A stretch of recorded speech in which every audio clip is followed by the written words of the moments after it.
இயேசு கிறிஸ்து நாமத்தில் அன்புடன் இந்த காலை ஜெபத்துக்கு வரவேற்கிறோம். ஆரம்பமாக ஜெபம் செய்வோம். பிதா, குமாரன், பரிசுத்தாவின் நாமத்தினாலே ஆமென். இயேசுக்கு நல்ல ஆண்டவரே, அப்பா, அந்த காலை வேளையிலும் நோக்கி நாங்கள் பார்த்து ஸ்தோத்தரிக்கிறோம். நீ நல்லவர், நீர் பெரியவர். அப்பா, நீங்களை தொடர்ந்து வழிநடத்துகிற ஆண்டவர். உடைய மகா கிருபைக்காக, அன்புக்காக, அப்பா, உடைய இரக்கத்துக்காக நன்றி செலுத்துகிறோம். இது மாறாதவர்.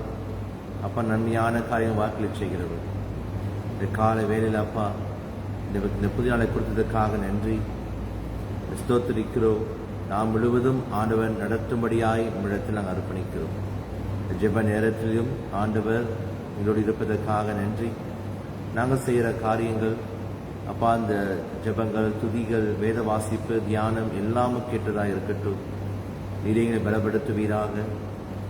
ஆண்டவர் தாமே எங்களை தொடர்ந்து வழிநடத்தும்படி இயேசுவின் நாமத்தில் வேண்டிக் கொள்கிறோம். ஆமேன். எழுந்து முதல் பாடலாக இயேசு என்ற திருநாமத்திற்கு என்ற பாடலை பாடுவோம். பக்கம் 5. இயேசு என்ற திருநாமத்திற்கு எப்போதுமே மிக ஸ்தோத்திரம். இயேசு என்ற திருநாமத்திற்கு எப்போதுமே மிக ஸ்தோத்திரம். வானிலும் பூவிலும் மேலான நாமம், வல்லமையுள்ள நாமம் அது.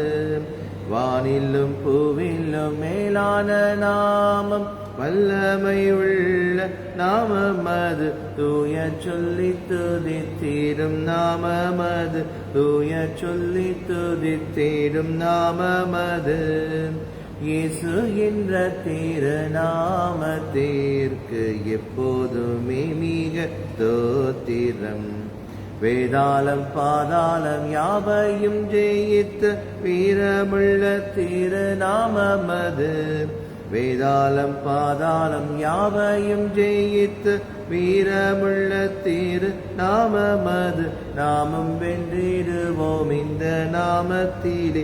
நாமும் வென்றிடுவோம் இந்த நாமத்திலே. இயேசு என்ற திருநாமத்திற்கு எப்போதுமே மிக ஸ்தோத்திரம். பாவத்திலே மாழும் பாவியை மீட்க பாரினில் வந்தமை நாமம் அது. பாவத்திலே மாழும் பாவியை மீட்க பாரினில் வந்தமை நாமம் அது. பரலோகத்தில் சேர்க்கும் நாமம் அது. பரலோகத்தில் சேர்க்கும் நாமம் அது. இயேசு என்ற திருநாமத்திற்கு எப்போதுமே மிக ஸ்தோத்திரம். உத்தம பக்தர்கள் போற்றி துதித்திடும் உன்னத தேவனின் நாமம் அது. உத்தம பக்தர்கள் போற்றி துதித்திடும் உன்னத தேவனின் நாமம் அது. உலகெங்கும் ஜொலித்திடும் நாமம் அது. உலகெங்கும் ஜொலித்திடும் நாமம் அது. இயேசு என்ற திருநாமத்திற்கு எப்போதுமே மிக ஸ்தோத்திரம். சஞ்சலம் வருத்தம் சோதனை நேரத்தில் தாங்கி நடத்திடும் நாமம் அது. சஞ்சலம் வருத்தம் சோதனை நேரத்தில் தாங்கி நடத்திடும் நாமம் அது. தடை முற்றும் அகற்றிடும் நாமம் அது. தடை முற்றும் அகற்றிடும் நாமம் அது. இயேசு என்ற திருநாமத்திற்கு எப்போதும் மிக ஸ்தோத்திரம். கர்த்தரோடு இருப்பாராக, நம்மோடும் இருப்பாராக. ஜெபம் செய்வோம். எங்கள் தேவனாகிய ஆண்டவரிடத்தில் இரக்கங்களும் மன்னிப்புகளும் உண்டு என்ற போதிலும் அவருக்கு விரோதமாக நாங்கள் கலகம் பண்ணினோம். கர்த்தாவே, எங்களுக்கு இறங்கும். நாங்கள் பாவிகள். எல்லா இருதயங்களையும், எல்லா விருப்பங்களையும், எல்லா ரகசியங்களும் அறிந்திருக்கிற சில வல்லமுள்ள தேவனே, நாங்கள் தேவனிடத்தில் பரிபூர்ணமாய் அன்பு கூறவும் உமது பரிசுத்த நாமத்தை உத்தமமாக பயன்படுத்தவும் எங்கள் கர்த்தராகிய இயேசு கிறிஸ்து நிமித்தம் உமது பரிசுத்த ஆவியின் ஏவுதலால் எங்கள் இறுதி சிந்தனைகளை சுத்தம் பண்ணியறலோ. ஆமேன். இருந்து கால ஜெபம். சர்வ வல்லமையுள்ள பராபரனே, தேவரீர் சிருஷ்டவில் ஒன்றையும் பகையாதவரும் தங்கள் பாவ நிமித்த மனசாப்படுகிற யாவருக்கும் மன்னிக்கிறோமாய் இருக்கிறீர். எங்களுடைய பாவலை குறித்து நாங்கள் துக்கித்து புலம்பி என் நிர்பாக்கியத்தை அறிக்கையிட்டு சம்பூர்ண இறக்கமுள்ள தேவரிடத்தில் குறைவற்ற பாவ விமோசனத்தை மன்னிப்பை பெறத்தக்கதாக எங்களுக்குள்ளே நொறுகுண்ட புதிதான இருதயத்தை சிருஷ்டிக்க வேண்டும் என்று எங்கள் கர்த்தராகிய இயேசு கிறிஸ்து மூலமாய் வேண்டிக் கொள்கிறோம். ஆமேன். இந்த வாரத்துக்கான சுருக்க ஜெபம் செஞ்சபிப்போம். எல்லாம் வல்ல கடவுளே, திருக்குமாரனாக இயேசு கிறிஸ்து வனாந்தரத்தில் 40 நாட்களாய் உபவாசித்து எங்களைப் போல சோதிக்கப்பட்டும் பாவம் செய்யாமல் இருந்தாரே, உமது ஆவிக்கு கீழ்ப்படியத்தக்கதாக எங்கள் வாழ்க்கையை நாங்கள் ஒழுங்கு பண்ணி நீர் எங்கள் பலவீனத்தை அறிவது போல இரட்சிக்கும் இது வல்லமை நாங்கள் அறியவும் கிருபை தந்துள்ள வேண்டும் என்று எங்கள் ஆண்டவராக இயேசு கிறிஸ்துவை முன்னிட்டு வேண்டிக் கொள்கிறோம். ஆமேன். வேத பாடங்கள் வாசிக்க கேட்போம். சங்கீதம் 22 நாம் மாறி மாறி வாசிப்போம். சங்கீதம் 22, Psalm 22, Psalm 22, சங்கீதம் 22. அகிலேஷ் ஷகார் என்னும் ராகத்தில் பாடி ராக தலைவனுக்கு ஒப்புவிக்கப்பட்ட தாவீதின் சங்கீதம். வசனம் 1. என் தேவனே, என் தேவனே, ஏன் என்னை கைவிட்டீர்? எனக்கு உதவி செய்யாமலும் நான் கதறி சொல்லும் வார்த்தைகளை கேளாமலும் ஏன் தூரமாய் இருக்கிறீர்? என் தேவனே, நான் பகலிலே கூப்பிடுகிறேன், உத்தரவு கொடீர். இரவிலே கூப்பிடுகிறேன், எனக்கு அமைதல் இல்லை. இஸ்ரவேலின் துதிகளுக்குள் வாசமாய் இருக்கிற தேவரீரே பரிசுத்தர். எங்கள் பிதாக்களிடத்தில் நம்பிக்கை வைத்தார்கள், நம்பின அவர்களை நீர் விடுவித்தீர். உம்மை நோக்கி கூப்பிட்டு தப்பினார்கள், உம்மை நம்பி வெக்கப்பட்டு போகாதிருந்தார்கள். நானோ ஒரு புழு, மனுஷன் அல்ல, மனுஷரால் நிந்திக்கப்பட்டும் ஜனங்களால் அவமதிக்கப்பட்டும் இருக்கிறேன். என்னை பகைக்கிறவர்கள் எல்லாரும் என்னை பரியாசம் பண்ணி உதட்டை பிதுக்கி தலையை துலுக்கி கர்த்தமே நம்பிக்கையாய் இருந்தானே, அவர் இவனை விடுவிக்கட்டும். இவன் மேல் பிரியமாய் இருக்கிறாரே, இப்பொழுது இவனை மீட்டு விடட்டும் என்கிறார்கள். நீரே என்னை கர்ப்பத்திலிருந்து எடுத்தவர், என் தாயின் முளைப்பாலை நான் உண்கையில் என்னை முடிய பேரில் நம்பிக்கையாய் இருக்க பண்ணினீர். கர்ப்பத்தில் இருந்து வெளிப்பட்ட போதே ஒரு சார்பி விழுந்தேன். நான் என் தாயின் வயிற்றில் இருந்து போது என்னை விட்டு தூரமாகாதேயும். ஆபத்து கிட்டு இருக்கிறது, சகாயம் இல்லை. அநேகம் காளைகள் என்னை சூழ்ந்திருக்கிறது. பாசான் தேசத்து பலத்த எருதுகள் என்னை வளைந்து கொண்டது. பீறி கர்ஜிக்கிற சிங்கத்தை போல் என்மேல் தங்கள் வாயை திறக்கிறார்கள். தண்ணீரை போல ஊற்றுண்டேன், எல்லாம் கட்டுவிட்டது. என் இருதயம் மெழுகு போலாகி என் குடல்களின் நடுவே உருகிற்று. என் பலன் ஓட்டை போல் காய்ந்தது, என் நாவு மேல் வாயோடு ஒட்டி கொண்டது. என்னை மரண துளிலே போடுகிறீர். நாய்கள் என்னை சூழ்ந்திருக்கிறது, பொல்லாதவனி கூட்டம் என்னை வளைந்து கொண்டது. என் கைகளையும் என் கால்களையும் உருவ குத்துகிறார்கள்.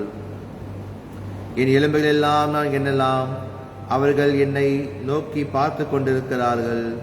என் வஸ்திரத்தை தங்களுக்குள்ளே பங்கிட்டு என் உடையின் பேரில் சீட்டு போடுகிறார்கள். ஆனாலும் கர்த்தாவே, நீர் எனக்கு தூரமாகாதேயும். என் பலனே, எனக்கு சகாயம் பண்ண தீவிரித்துக் கொள்ளும்.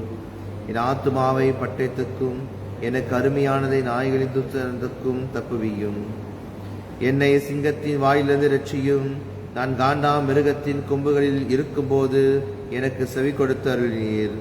உம்முடைய நாமத்தை என் சகோதரருக்கு அறிவித்து சபை நடுவிலே உம்மை துதிப்பேன். கர்த்தருக்கு பயப்படுகிறவர்களே, அவரை துதியுங்கள். யாக்கோப்பின் சந்ததியாரே, நீங்கள் எல்லாரும் அவரை கனப்பண்ணுங்கள். இஸ்ரவேல் சித்தாரே, நீங்கள் எல்லாரும் அவர் பேரில் பயபக்தியாயிருங்கள். உபத்திரப்பட்டனுடைய உபத்திரவத்தை அவர் அற்பமாய் எண்ணாமலும் அருவறுக்காமலும் நம்முடைய முகத்தை அவனுக்கு மறைக்காமல் இருந்து நம்மை நோக்கி அவன் கூப்பிடுகையில் அவனை கேட்டொள்ளினார். மகா சபையிலே நான் உம்மை துதிப்பேன். அவருக்கு பயப்படுகிறவர்களுக்கு முன்பாக என் பொருந்தனைகளை செலுத்துவேன்.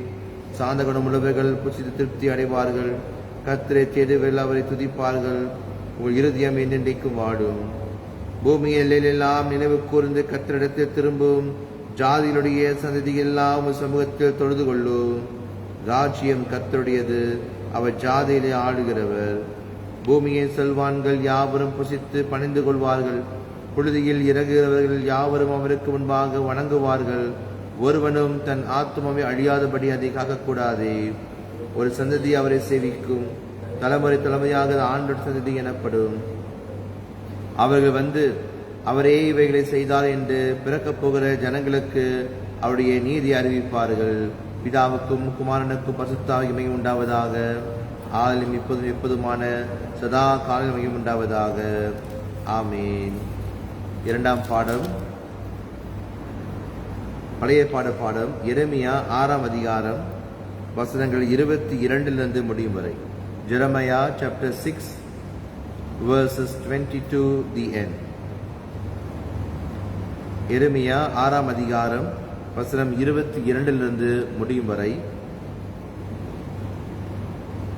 இதோ வடதேசத்திலிருந்து ஒரு ஜனம் வந்து பூமியின் கடையிலிருந்து ஒரு பெரிய ஜாதி எழும்பும். அவர்கள் வில்லும் வேலும் பிடித்து வருவார்கள். அவர்கள் கொடியர், இரக்கமறியாதவர்கள். அவர்கள் சத்தம் சமுத்திர இரைச்சலுக்கு சமானமாயிருக்கும்.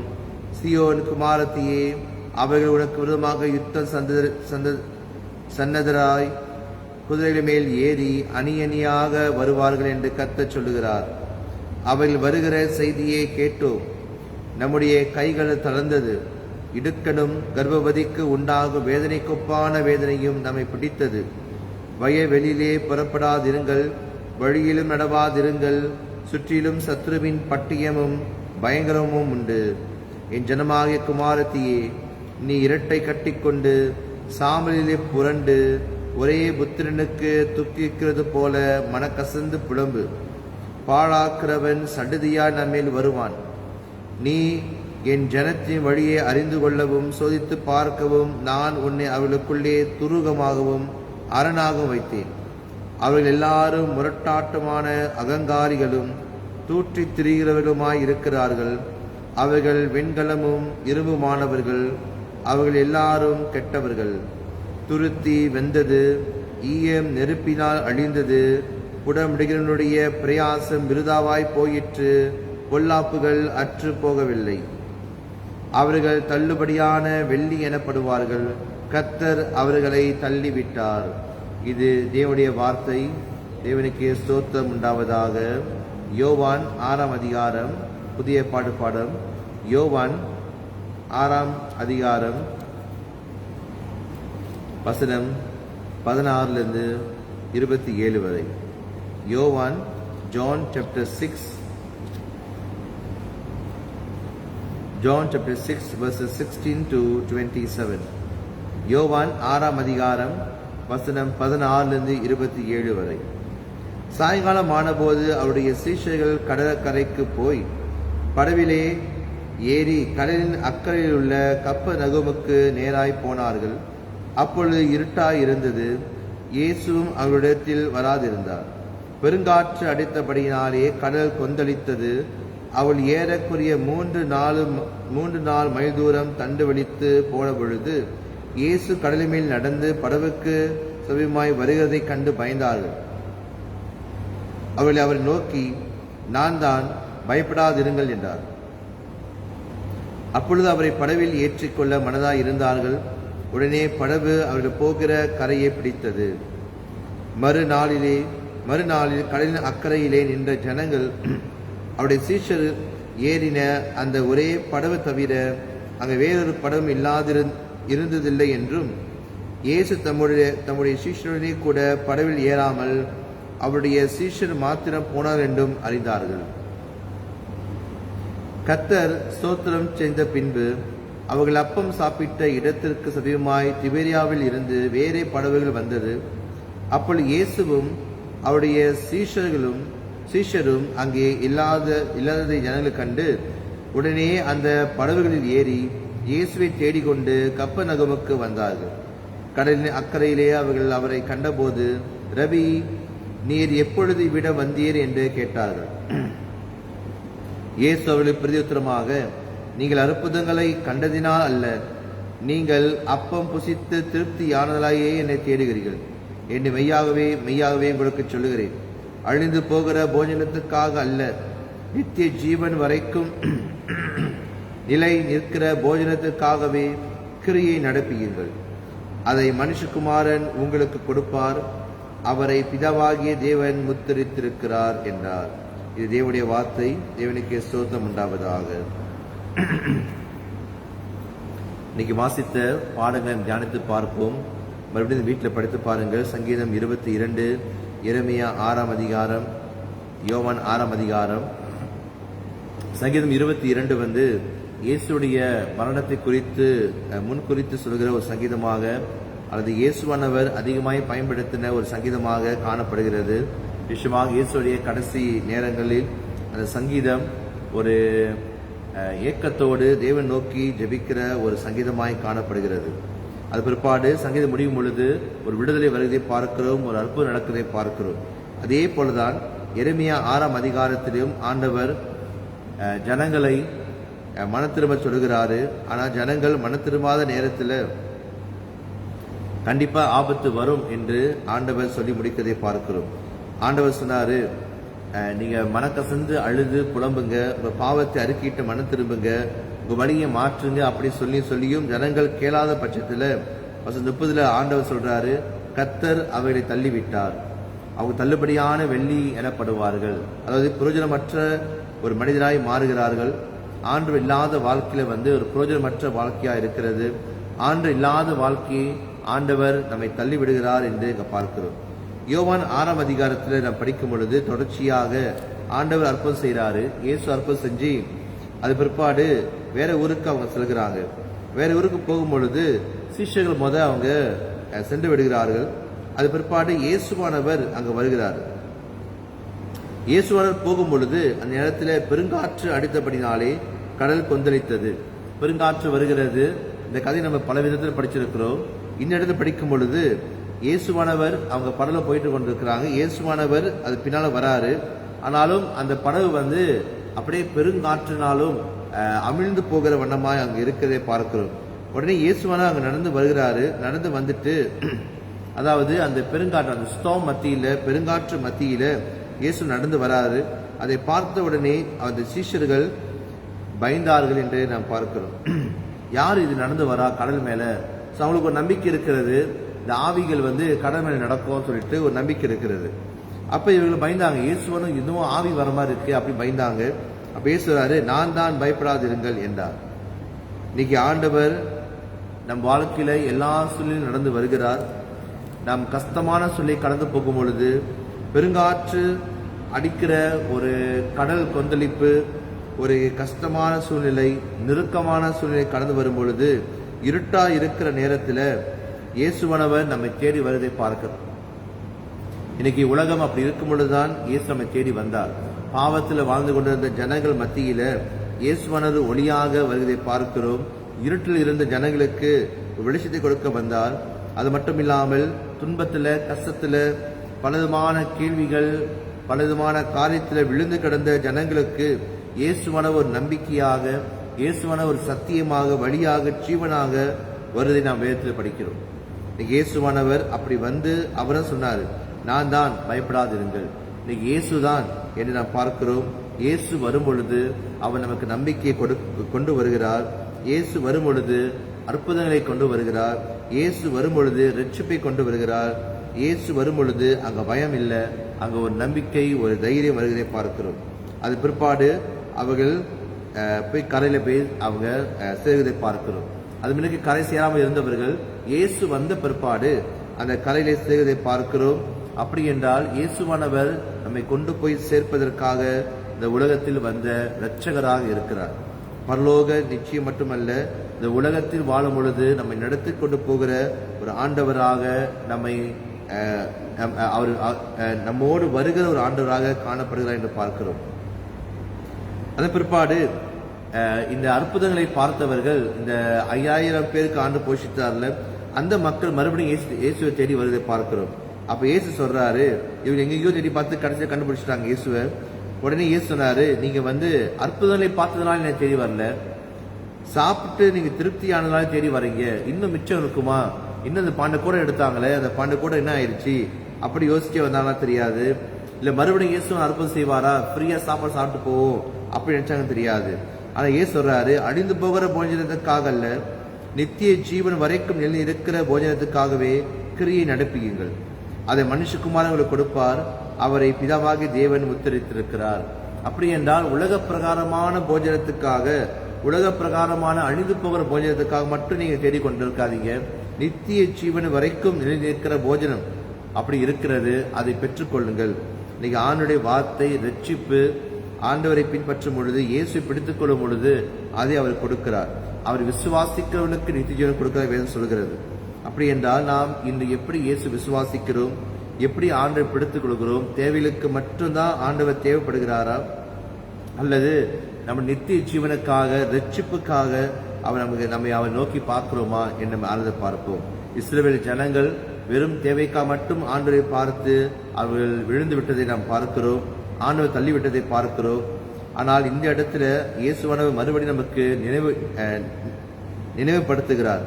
நான் தான் உங்களை ரட்சிக்க வந்தவன், நான் தான் உங்களை மீட்க வந்தவன், நான் தான் உங்களுக்கு வந்திருக்கிறேன் அப்படின்னு சொல்றாரு. ஆனால் ஜனங்கள் இன்னும் தேவைக்காகவே ஆண்டு தேடிக்கொண்டிருக்கிறார்கள் என்று பார்க்கிறோம். நான் நம்மை ஆராய்ந்து பார்ப்போம். இந்த இயேசுவானவர் நமக்காக வந்தவர். நம்முடைய தேவைகளுக்கு மட்டுமல்ல, நம்முடைய முழு வாழ்க்கைக்கும் அவர் இரட்சகராக வருகிறார். அவர் நம்முடைய தேவனாக, ஆண்டவராக வருகிறார். அவரை பிடித்துக் கொள்வோம், நம் வாழ்க்கையை ஆராய்ந்து பார்ப்போம். இந்த நாளிலும் நாம் அதிகமாக இயேசுவானவரை பற்றி நாம் யோசித்து பார்ப்போம். அவருடைய வந்த நோக்கம் என்ன, அவர் பட்ட பாடுகள் என்ன, நமக்காக அவர் செய்து முடித்த காரியங்கள் என்ன, அவர் மூலம் நாம் பெற்றுக்கொண்ட ரட்சிப்பு எப்படிப்பட்டதாக இருக்கிறது, அவரோடு வாழ்கிற வாழ்க்கை எப்படிப்பட்டதாக இருக்கிறது என்று நாமே ஆனந்து பார்ப்போம். ஜெபம் செய்வோம். எங்கள் நேசிக்க நல்ல ஆண்டவரே, எங்களுக்காகவே உலகத்தில் வந்தவர். நாங்கள் தூரமாக இருந்த பொழுது அப்பா நீ எங்களுக்காய் வந்தீர். விட்டு விலகி போன நேரத்தில் எங்களை தேடி வந்தீர். நாங்கள் பாவத்தில் விழுந்து கிடந்த பொழுது இரட்சகராய் எங்களுக்கு வந்தீர். நாங்கள் இருட்டில் வாழ்ந்து கொண்டிருக்கும் பொழுது வெளிச்சமாய் எங்களுக்கு வந்தீர். உடைய மகா பெரிய அன்புக்காக, உடைய மகா பெரிய கிருபைக்காக, இரக்கத்துக்காக நாங்கள் கோடான கோடி நன்றி செலுத்துகிறோம். எங்களை மறவாமல் நினைத்து ஆண்டவர், தூரமாய் இருந்த பொழுது எங்களை தேடி வந்து எங்களை கை தூக்கி எங்களை நடக்க செய்த ஆண்டவர். சொந்தமாய் நாங்கள் படவிலை ஏறி சொந்தமாய் இந்த வாழ்க்கையில வாழ்ந்து கொண்டிருந்தோம்.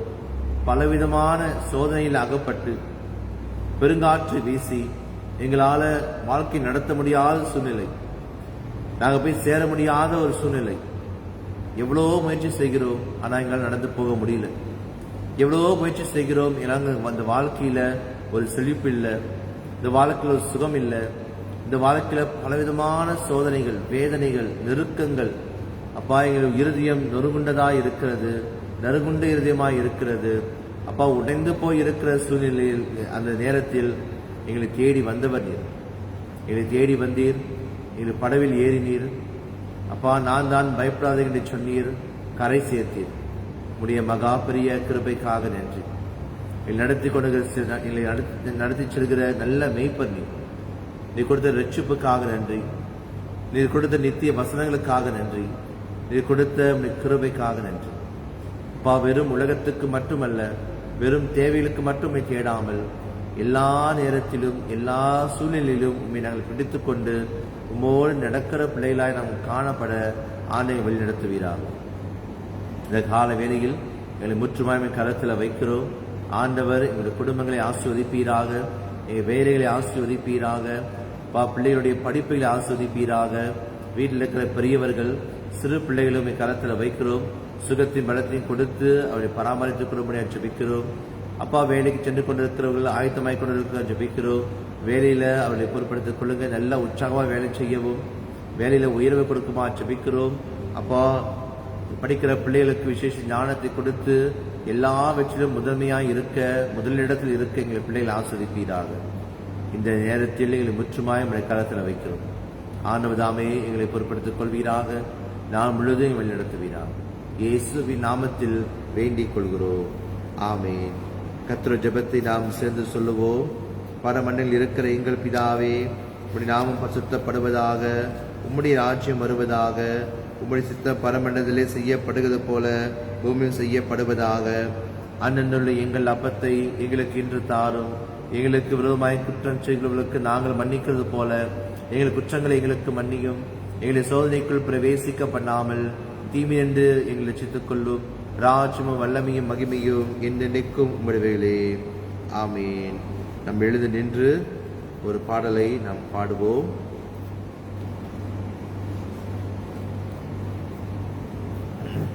பக்கம் 17. நான் பாவிதான், ஆனாலும் நீர் மாசற்ற ரத்தம் சிந்தினீர். பக்கம் 17. நான் பாவிதான், ஆனாலும் நீர் மாசற்ற ரத்தம் சிந்தினீர். வா என்று என்னை அழைத்தீர், என் மீட்பரே வந்தேன். நான் பாவிதான், என் நெஞ்சிலே கரை பிடித்திருக்குதே. என் கரை நீங்க இப்போதே என் மீட்பரே வந்தேன்.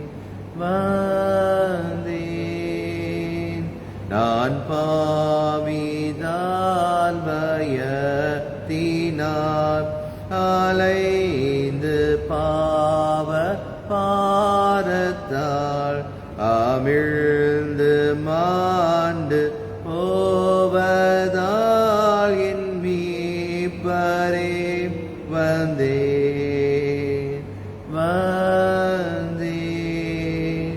நான் பாவிதான், மெய்யாயினும் சீர்நேர்மை செல்வம் மோட்சமும் உமாலே பேற்று வாழவும் என் மீட்பரே வந்தேன். நான் பாவிதான், இறங்குவீர், அனைத்து காத்து ரட்சிப்பீர். அருளாம் செல்வம் ஆழிப்பீர், என் மீட்பரே வந்தேன். நான் பாவிதான், அன்பாக நீங்கா தடைகள் நீக்கினீ. உமக்கு சொந்தம் ஆக்கினீர், என் மீட்பரே வந்தேன்.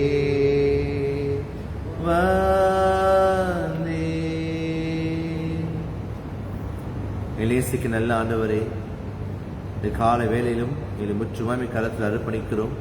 நாள் முழுவதும் அதிசயமாய் அற்புதமாய் நடத்தும்படியாக ஜெபிக்கிறோம். அப்பா, என்னென்ன காரியங்களை குறித்து நான் கவலைப்பட்டு கொண்டிருந்தாலும் அது மத்தியில உடைய கரம், அப்பா உடைய பிரசன்னம் என்னை சூழ்ந்து கொள்ளட்டும். பயப்படாதிருங்கள், நான் தான் என்று சொல்லியிருக்கிறேன். பயங்கள் வரும்போதெல்லாம் ஆண்டவனை தேற்றும்படியாய், பலப்படுத்தும்படியாய், பயங்களின் மத்தியில உம்முடைய வார்த்தைகளை தேற்றும்படியாய், பலப்படுத்தும்படியாக ஜெபிக்கிறோம். ஆண்டவனை பொறுப்படுத்திக் கொள்ளுங்க. நாம் முழுவதும் வழி நடத்துங்க. இயேசுவின் பரிசுத்த நாமத்தில் வேண்டிக் கொள்கிறோம். ஆமேன். என் ஆத்துமாவே கர்த்தரை ஸ்தோத்திரி, என் முழுவலமே பரிசுத்த நாமத்தை ஸ்தோத்திரி. என் ஆத்துமாவே கர்த்தரை ஸ்தோத்திரி, கர்த்தர் செய்த சகல உபகாரங்களை மறவாதே. ஆமேன். ஆமேன். எனக்கு சோஸ்திரம்.